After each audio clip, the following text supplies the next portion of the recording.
Video like जरूर कर लीजिए और ऐसे वीडियो लगातार फ्री में पाने के लिए चैनल को तुरंत सब्सक्राइब कर लीजिए और बेल आइकन को जरूर टैप कर लीजिए ताकि आगे भी सारे वीडियो आपको मिलते रहे। यूट्यूब में फॉलो करते हैं तो प्लीज ये वाला फ्री टेलीग्राम चैनल जरूर ज्वाइन कर लीजिएगा। सारे नोटिफिकेशन सारे अपडेट यहीं पे आते हैं, ध्यान रखिए। नमस्कार साथियों, स्वागत है आप सभी का स्टेट पीसीएस प्रिपरेशन में, जो कि हिस्सा है स्टडी फॉर सिविल सर्विसेज का। और डे वाइज सीरीज हमारी प्रॉपर चल रही है और डे वाइज सीरीज में आज हम डिस्कस करेंगे सुप्रीम कोर्ट को, सर्वोच्च न्यायालय आज हम पढ़ेंगे इंडियन पॉलिटी में। ठीक है, तो अगर आप चैनल पे पहली बार आ रहे हैं तो इसको प्रॉपर फॉलो कर लीजिए। यहाँ पर हम बीयू की डे वाइज सीरीज चला रहे हैं, जिससे आपका पेपर जब तक होगा तब तक आपका सिलेबस कंप्लीट करा देंगे।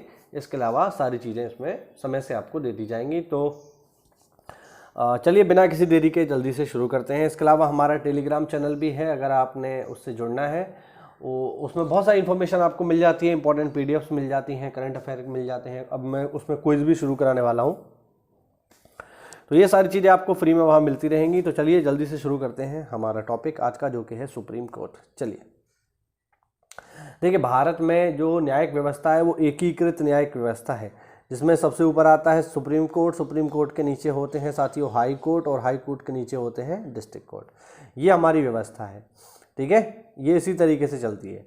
जिला स्तर पर आपको मिलेगा जिला न्यायालय, राज्य स्तर पर आपको मिलेगा उच्च न्यायालय, और केंद्रीय स्तर पर आपको मिलता है सर्वोच्च न्यायालय। सर्वोच्च न्यायालय भारत में एक ही है, ये प्रत्येक राज्य में होगा, ये प्रत्येक जिले में होगा। इस तरीके से व्यवस्था बनाई गई है, ठीक है। अब देखो अमेरिकी संविधान के विपरीत भारतीय संविधान ने एकीकृत न्याय व्यवस्था को अपनाया है, इंटीग्रेटेड है। यानी अभी जो मैंने आपको बताया, सुप्रीम कोर्ट, हाई कोर्ट और डिस्ट्रिक्ट कोर्ट, ये सब आपस में जुड़े हुए हैं, जिनमें शीर्ष स्थान पर सुप्रीम कोर्ट और उसके अधीन हाई कोर्ट है, ठीक है। अब देखो, एक उच्च न्यायालय के अधीन, जो कि राज्य स्तर पर होगा, अधीनस्थ न्यायालय की श्रेणियां हैं। जैसे कौन कौन सी होती हैं, अगर हम जिले में जाएंगे तो जिला न्यायालय होता है तथा अन्य अधीनस्थ न्यायालय होते हैं। न्यायालय की यह एकल व्यवस्था भारत सरकार अधिनियम 1935 से ली गई है। यह केंद्रीय तथा राज्य विधियों को लागू करते हैं, सही है ना, ध्यान रखना। भारत के उच्चतम न्यायालय का उद्घाटन 28 जनवरी 1950 को किया गया। यह भारत सरकार अधिनियम 1935 के तहत स्थापित किए गए संघीय न्यायालय का उत्तराधिकारी था, ठीक।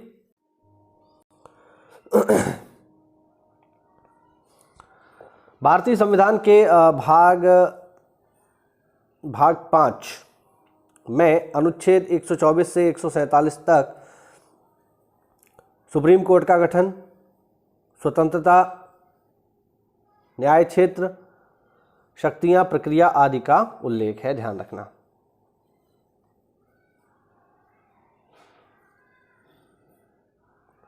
आगे देखिए,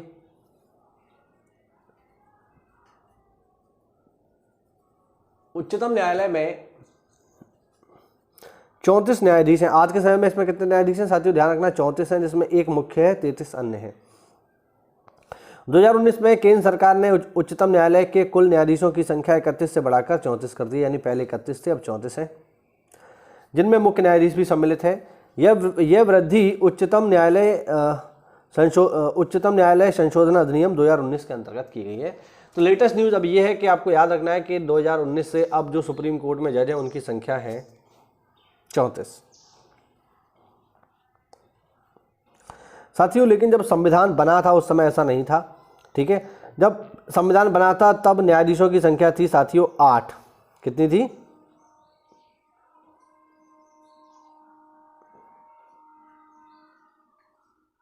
हाँ जी,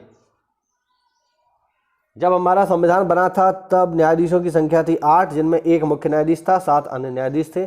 1956 में संसद ने अन्य न्यायाधीशों की संख्या 10 कर दी। उसके बाद 1960 में 13, फिर 77 में 17, 86 में 25 और 2008 में 30 और 2019 में 33 कर दी। इन सब में प्लस एक और रहेगा, तो आज के समय में हो गई है 34, ठीक है, ध्यान रखना। आगे देखते हैं। उच्चतम न्यायालय के न्यायाधीशों की नियुक्ति कौन करते हैं? भारत के राष्ट्रपति करते हैं। मुख्य न्यायाधीश की नियुक्ति राष्ट्रपति तथा अन्य न्यायाधीशों एवं उच्च न्यायालय के न्यायाधीशों की सलाह से करते हैं, ठीक है ना। मुख्य न्यायाधीश की नियुक्ति राष्ट्रपति अन्य न्यायाधीशों तथा उच्च न्यायालय के न्यायाधीशों की सलाह से करते हैं। यानी जो मुख्य न्यायाधीश बनेगा उसकी नियुक्ति के लिए अन्य न्यायाधीशों से परामर्श लिया जाएगा। इस तरह अन्य न्यायाधीशों की भी नियुक्ति होती है। सुप्रीम कोर्ट के अन्य न्यायाधीशों की तरह ही भारत का मुख्य न्यायाधीश बनने के लिए किसी भी व्यक्ति को भारत का नागरिक होना चाहिए। ठीक है, योग्यताएं क्या है, उसे भारत का नागरिक होना चाहिए, किसी हाई कोर्ट में कम से कम 5 साल तक की वकालत का अनुभव, मतलब 5 साल तक जज का अनुभव होना चाहिए। अगर आप भारत में सुप्रीम कोर्ट का मुख्य न्यायाधीश बनना चाहते हो या न्यायाधीश बनना चाहते हो तो उसकी योग्यता है कि आप भारत के नागरिक हों, इसके अलावा किसी भी हाई कोर्ट में 5 साल तक जज रहे हों या फिर किसी भी हाई कोर्ट में 10 वर्ष का आपको वकालत का अनुभव हो। ये योग्यता है। अगर आप सुप्रीम कोर्ट का जज बनना चाहते हो तो भारत का नागरिक होना होगा। दूसरा, किसी हाई कोर्ट में 5 साल तक जज रहे हों या फिर किसी हाई कोर्ट में 10 साल तक आपने वकालत की हो। तो फिर ऐसे में आपको राष्ट्रपति जो है नियुक्त कर देंगे सुप्रीम कोर्ट का न्यायाधीश, ध्यान रखना। सर्वोच्च न्यायालय का न्यायाधीश के पद हेतु संविधान में न्यूनतम आयु का कोई उल्लेख नहीं है, ध्यान रखना। अभी कभी पेपर में सवाल आ जाए कि न्यूनतम आयु कितनी है सुप्रीम कोर्ट का जज बनने की, तो कोई न्यूनतम आयु नहीं है। अधिकतम तो है 65 साल, लेकिन न्यूनतम नहीं है, इस बात को आप लोग ध्यान रखना। संसद सर्वोच्च न्यायालय में न्यायाधीशों की संख्या में वृद्धि कर सकती है। अभी यहाँ पर ये जो वृद्धि हुई है ऊपर ही संसद नहीं तो की है। सर्वोच्च न्यायालय के न्यायाधीशों को राष्ट्रपति शपथ दिलाते हैं, बिल्कुल सही बात है। सर्वोच्च न्यायालय के न्यायाधीश राष्ट्रपति को संबोधित करके त्यागपत्र दे सकते हैं, ध्यान रखना। सर्वोच्च न्यायालय के न्यायाधीश संसद की सिफारिश पर राष्ट्रपति द्वारा हटाए जा सकते हैं। यानी अगर किसी जज को हटाने की बारी आएगी तो वो कौन हटाएंगे, वो भारत के राष्ट्रपति हटाएंगे, लेकिन संसद की सिफारिश पर, ऐसे नहीं हटा सकते। ठीक है, ऐसा तभी संभव है जब न्यायाधीश को इस प्रकार पद से हटाए जाने हेतु संसद द्वारा उसी सत्र में ऐसा प्रस्ताव पास किया गया हो। यानी संसद कहे कि हाँ हटा दो, तब तो हटाया जाएगा, वरना नहीं हटा सकते। इस प्रस्ताव को संसद के दोनों सदनों के विशेष बहुमत, ठीक है, यानी 2/3 लोगों का समर्थन प्राप्त होना चाहिए। यानी अगर किसी सुप्रीम कोर्ट के जज को हटाना है तो उस प्रस्ताव को 2/3 बहुमत से पास होना होगा, तब जाकर के, अगर वो पास होता है तब जाकर के वो हटेगा न्यायाधीश। अगर वो प्रस्ताव फेल हो गया तो फिर नहीं हटेगा, पद पर बना रहेगा। अब सवाल आता है, क्या किसी न्यायाधीश को इस तरीके से हटाया गया है? तो जवाब है नहीं, किसी भी न्यायाधीश को इस तरीके से हटाया नहीं गया है। कोई भी न्यायाधीश अब तक ऐसा नहीं हुआ है जिसे संसद के द्वारा हटाया गया हो, ध्यान रखना। हटाने का आधार क्या होगा? तो ध्यान रखना, न्यायाधीशों को हटाने का आधार होगा दुर्व्यवहार या सिद्ध कदाचार। दुर्व्यवहार का मतलब है कोई ऐसा काम जो आपको नहीं करना चाहिए वो आप कर रहे हैं, है ना। अब मान लो आप जज हैं, ठीक, और आप दारू पी के नाली में पड़े हुए हैं। अब कोई भाई दारू पीने से कोई जज को रोक तो नहीं सकता, क्योंकि उसका फंडामेंटल राइट है, भाई दारू पीना उसका अधिकार है। भाई सरकार ने कोई रोक थोड़ी लगा रखी है, संविधान में कहीं ऐसा थोड़ी लिखा है आप शराब नहीं पी सकते, पी सकते हैं। लेकिन मान लीजिए आप सुप्रीम कोर्ट के जज हैं और शराब पी के नालियों में पड़े हुए हैं और लोग वीडियो बना रहे हैं, वीडियो वायरल हो रहा है, तो फिर इससे उस पद की गरिमा का जो है अपमान हो रहा है। तो ऐसे में फिर आपको हटाया जा सकता है। ये हो गया दुर्व्यवहार। दूसरा है कदाचार, वो भी सिद्ध कदाचार, ध्यान रखना। कदाचार का मतलब है कोई ऐसा आचरण जो सही ना हो, ठीक है, आप में न्यायिक क्षमता का अभाव हो जाए, ठीक है, या फिर आप गंभीर रूप से बीमार हो जाए और काम कर पाने में सक्षम ना हो, तब ऐसी स्थिति में जो है आपको हटाया जा सकता है। ठीक है, कोई गंभीर अपराध आप पर सिद्ध हो जाए। आगे देखो, अनुच्छेद 13, 32, 131 से 136, 143, 226, 246 के अधीन न्यायिक समीक्षा की शक्ति सुप्रीम कोर्ट द्वारा केंद्र व राज्य दोनों स्तरों पर विधायी व कार्यकारी आदेशों की संवैधानिकता की जांच की जाती है। ठीक है, इसका मतलब क्या होगा मैं आपको समझा देता हूं। देखिए, न्यायिक समीक्षा का मतलब यह है कि मान लीजिए राज्य सरकार या केंद्र सरकार ने कोई कानून बनाया, कोई आदेश जारी किया। अब वो आदेश संविधान के अंतर्गत सही है या नहीं, संवैधानिक रूप से वह आदेश सही है या नहीं, इस बात की जांच करने का अधिकार जो है सुप्रीम कोर्ट के पास है। ठीक है, अगर उन्हें लगेगा कि जो सरकार के द्वारा आदेश दिया गया है ये संविधान की कसौटी पर सही है, तब तो वो लागू रहेगा। और अगर सुप्रीम कोर्ट को लगता है कि नहीं ये संविधान के अनुरूप सही नहीं है, तो अगर सुप्रीम कोर्ट चाहेगा तो उस आदेश को या उस कानून को, भले वो किसी राज्य द्वारा बनाया गया हो या केंद्र द्वारा बनाया गया हो, उसको कैंसिल भी किया जा सकता है। आई बात समझ में? तो ये है, यही व्यवस्था कहलाती है न्यायिक समीक्षा। आई बात समझ? चलो आगे बढ़ते हैं। भारत के सर्वोच्च न्यायालय ने 13 जुलाई 2005 को दिए गए फैसले में अवैध प्रवासी अधिनियम 1983 को संविधान के अनुच्छेद 355 के तहत असंवैधानिक करार दिया था। 3 न्यायाधीशों की एक पीठ ने अधिनियम को रद्द कर दिया और कहा कि बांग्लादेश से इतनी बड़ी संख्या में अवैध प्रवासियों का आगमन वास्तव में असम राज्य पर किया गया एक अतिक्रमण है और आंतरिक गंभीर अशांति की स्थिति उत्पन्न कर रहा है। इसीलिए जो अवैध प्रवासी अधिनियम 1983 था, इसको रद्द कर दिया गया। ठीक है, चलो आगे बढ़ते हैं। अधिकारातीत पाए जाने की स्थिति में इन्हें अविधिक, असंवैधानिक व अवैध घोषित किया जा सकता है। मतलब ये कानूनों को लेकर के बात है। अगर कोई कानून ऐसा बना है जो संविधान का उल्लंघन कर रहा है तो उसे निरस्त कर सकता है सुप्रीम कोर्ट, सीधी बात है ये। सुप्रीम कोर्ट में न्यायाधीशों की सेवानिवृत्ति आयु 65 साल है, जो मैंने आपको बताई, लेकिन हाई कोर्ट में ये 62 साल है, ध्यान रखना। ठीक है, संविधान के अनुच्छेद 125(1) के तहत सर्वोच्च न्यायालय के न्यायाधीशों के वेतन का निर्धारण संसद द्वारा बनाई गई विधि के अंतर्गत किया जाता है। ये ध्यान रखना, सुप्रीम कोर्ट के न्यायाधीशों को कितना वेतन मिलेगा, ये वेतन कौन सेट करेगी? ये वेतन सेट करेगी संसद। ठीक है, ये बात ध्यान रखना। वेतन तो काफ़ी बढ़िया है, वेतन में खैर कोई समस्या नहीं है। दूसरा ये भी है कि किसी न्यायाधीश का वेतन उसके पद के दौरान कम नहीं किया जा सकता, ये बात ध्यान रखना है ना। मान लो अगर कोई न्यायाधीश जो है 2.5 लाख वेतन पर कार्य कर रहा है तो उसका वेतन 2.5 लाख ही रहेगा जब तक वो पद पे रहेगा। ठीक है, आप उसके पद के दौरान उसका वेतन 2.5 लाख से 2 लाख नहीं कर सकते। ठीक, ये नियम है।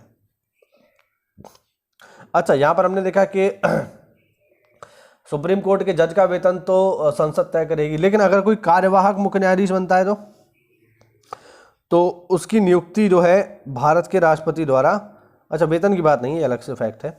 भारत के कार्यवाहक मुख्य न्यायाधीश की नियुक्ति भारत के राष्ट्रपति के द्वारा अनुच्छेद 126 के अंतर्गत की जाती है। ठीक है, ध्यान रखना।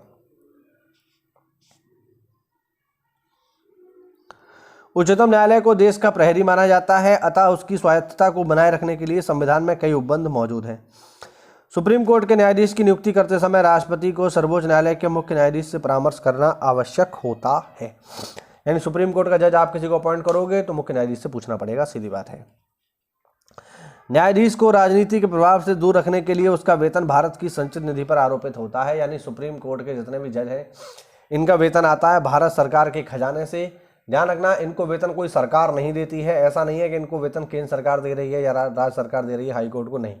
इनका वेतन जो है वो भारत की संचित निधि से आ रहा है और वो फिक्स है, ध्यान रखना। ठीक है, ये बात आप लोगों को याद रखनी है, उसको कम नहीं कर सकते। राष्ट्रपति के वेतन भत्ते, लोकसभा अध्यक्ष, उपाध्यक्ष, सर्वोच्च न्यायालय के न्यायाधीश, उच्चतम न्यायालय के साथ साथ उच्च न्यायालय के न्यायाधीशों की पेंशन, सीएजी का वेतन भत्ते, लोकपाल, स्पीकर, राज्यसभा के उपसभापति का वेतन, ये सारे के सारे इन पर संसद में मतदान नहीं किया जा सकता। इसका मतलब ये है कि ऊपर जितने भी नाम लिखे हैं ना, यहाँ पर ये जितने भी नाम लिखे हैं यहाँ पर, राष्ट्रपति का वेतन भत्ते, लोकसभा का अध्यक्ष, उपाध्यक्ष, सर्वोच्च न्यायालय के न्यायाधीश, हाई कोर्ट के, उच्चतम न्यायालय के साथ साथ उच्च न्यायालय के यानी हाई कोर्ट के न्यायाधीशों का पेंशन, सीएजी का वेतन और भत्ते, ठीक है, ये सारे के सारे जो हैं ये भारत की संचित निधि पर होते हैं और इन्हें किसी भी तरीके से कम नहीं कर सकते। कहने का मतलब ये है। ठीक है,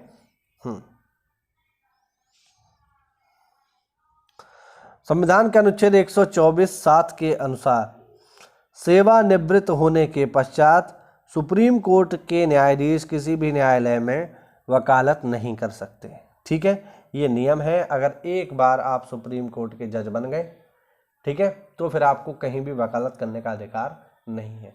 ऐसा नियम इसलिए बनाया गया कि मान लो आप सुप्रीम कोर्ट के जज हैं, अब आप सुप्रीम कोर्ट के जज हो, इसका मतलब ये बात तय है कि आप वकील भी हो, क्योंकि जज बनने की योग्यता ही वकील है, तो आप वकील तो होंगे ही।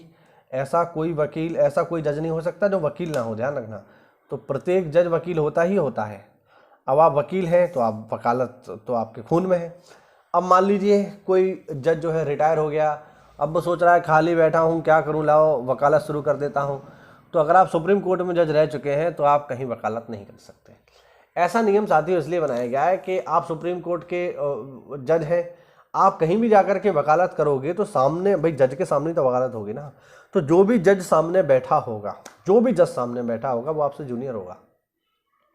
अब मान लो आप ये सोचो कि भाई मैं सुप्रीम कोर्ट का जो है सुप्रीम कोर्ट में जाके वकालत शुरू कर दूँ। अब सुप्रीम कोर्ट में जब आप जाकर के वकालत शुरू करोगे तो वहाँ पर जो जज बैठा होगा वो आपसे जूनियर होगा, क्योंकि आप सुप्रीम कोर्ट के जज रह चुके हैं। वहाँ जो बैठा होगा वो जूनियर होगा और 100% आपको जानता होगा, बस जानता ही होगा, आप भी रह चुके हैं, वो भी है। तो एक तो आपसे जूनियर है तो वो तो गद्दी पे बैठा रहेगा, आपको खड़ा रहना पड़ेगा, तो पहले तो यही अपमान हो गया। दूसरा, वो आपको जानता होगा तो बहुत हद तक संभव है कि उसके मन में ये भावना है कि भैया ये मेरे सीनियर हैं या मेरे गुरुजी हैं, अगर मैंने इनके खिलाफ कोई फैसला दिया तो ये बुरा ना मान जाए, तो न्याय पर इससे असर पड़ेगा। बात समझ रहे हैं ना? या केस हो सकता है आपके फेवर में करने की कोशिश करे वो, क्योंकि आपको जानता ही है। तो इस चीज़ को ध्यान में रखते हुए ये नियम बनाया गया है कि अगर आप सुप्रीम कोर्ट के जज एक बार बन गए तो फिर आप कहीं पर भी वकालत नहीं कर सकते। सीधी बात है ये। बात समझ में आ रही है नहीं आ रही है? हाँ, आप सुप्रीम कोर्ट के जज बन गए और रिटायर हो गए तो घर बैठो, पेंशन लो मौज से और वकालत भूल जाओ। लेकिन हाई कोर्ट के जज के साथ ऐसा नहीं है। हाई कोर्ट का जज अगर चाहे तो सुप्रीम कोर्ट में आके वकालत कर सकता है, लेकिन सुप्रीम कोर्ट के जज बन गए तो कहीं वकालत नहीं करोगे, घर बैठो। ठीक है, ध्यान रखना इस चीज को। चलिए, हाँ देखो ये लिखा हुआ है, जबकि अनुच्छेद 220 के अनुसार उच्च न्यायालय के न्यायाधीश सेवानिवृत्ति के बाद उच्चतम न्यायालय या अन्य उच्च न्यायालयों में वकालत कर सकते हैं। जो मैंने आपको बताया कि अगर आप हाई कोर्ट के जज बन गए तो वकालत चाहो तो कर सकते हो, कोई दिक्कत नहीं। सर्वोच्च न्यायालय के न्यायाधीश का वेतन संसद द्वारा निर्धारित होता है। सर्वोच्च न्यायालय के न्यायाधीश सेवानिवृत्ति के बाद भी भारत के किसी भी न्यायालय में वकालत नहीं कर सकते। वही पॉइंट है जो हमने ऊपर देखा। ठीक है, तो इसका एक हिस्सा और बचा है जिसको मैं अगली वीडियो में कवर करूंगा और फाइनली सुप्रीम कोर्ट हमारा पूरी तरीके से समाप्त हो जाएगा। अगला जो वीडियो में लेकर के आऊँगा उसमें इसके जो प्रीवियस ईयर क्वेश्चन है सुप्रीम कोर्ट से जुड़े हुए उनको भी हम सॉल्व करेंगे। ठीक है, तो मिलते हैं साथियों अगली क्लास में। कोई भी डाउट हो या कोई पॉइंट इसमें ना क्लियर हुआ हो तो कमेंट कर देना, मैं एक्सप्लेन कर दूंगा, डोंट वरी।